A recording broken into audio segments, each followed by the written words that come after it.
పక్క మన బిడ్డలు రాష్ట్రం కోసం మన ప్రాణత్యాగం మనం చేసుకుంటే సినిమా యాక్టర్ అయిన పవన్ కళ్యాణ్ ఆనాటి నుంచి ఈనాటి వరకు మనకు వ్యతిరేకమే. ఇవాళ కూడా ఆయన మాట్లాడుతున్నాడు తెలంగాణ నాయకుల దిష్టి కళ్ళతోని కోనసీమ పాడైందంటున్నాడు. మనం ఎన్నడూ దిష్టి పెట్టలే. కోనసీమ బాగుంది, కోనసీమ ఎట్లుందో అట్లా తెలంగాణ కావాలనుకున్నాం తప్పితే ఏనాడు కూడా తెలంగాణ బిడ్డలకు మనస్సు చిన్నగా ఉండదు, పెద్దగా ఉంటుంది, పెద్దగా ఆలోచిస్తాం.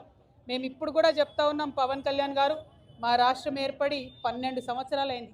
ఈ 12 సంవత్సరాల్లో మేము ఎప్పుడు కూడా ఒకటే మాట అన్నాం, జై తెలంగాణ జై ఆంధ్ర అన్నాం. తెలంగాణ ఎంత బాగుందో ఆంధ్ర కూడా బాగుండాలన్నాం. నేను ప్రత్యేకంగా లోక్సభలో నిలబడి ఆంధ్రకు ప్రత్యేక హోదా కూడా ఇవ్వాలని అడిగిన. మేము తెలంగాణ వాళ్ళం ఎప్పుడు కూడా పక్కోంది గుంజుకోవాలని చూడం. పక్కోడు బాగుంటే మా కళ్ళు మండయి. మేం బాగుండాలని కోరుకుంటాం తప్పితే పక్కవాడు చెడిపోవడాలని ఎప్పుడు కోరుకోలేదు. మా ఉద్యమంలో ఒకవేళ మేము అట్లా కోరుకున్నట్టయితే ఉద్యమ స్వరూపం వేరేలాగుండే. మా బిడ్డలు ఆత్మబలిదానాలు చేసుకున్నారు తప్పితే ఒక్క పరాయి రాష్ట్రం వాడి వ్యక్తి మీద కూడా చెయ్యి ఎత్తలేదు మేము ఎప్పుడు కూడా. ఆ విషయాన్ని దయచేసి పవన్ కళ్యాణ్ గారు గుర్తుపెట్టుకోవాలి. ఆనాడంటే మీరు సినిమా యాక్టర్ ఏమన్నా నడిచింది, ఇవాళ మీరు డిప్యూటీ చీఫ్ మినిస్టర్, మీరు ఆంధ్రప్రదేశ్ యొక్క ప్రజలను దేశవ్యాప్తంగా రిప్రజెంట్ చేస్తారు.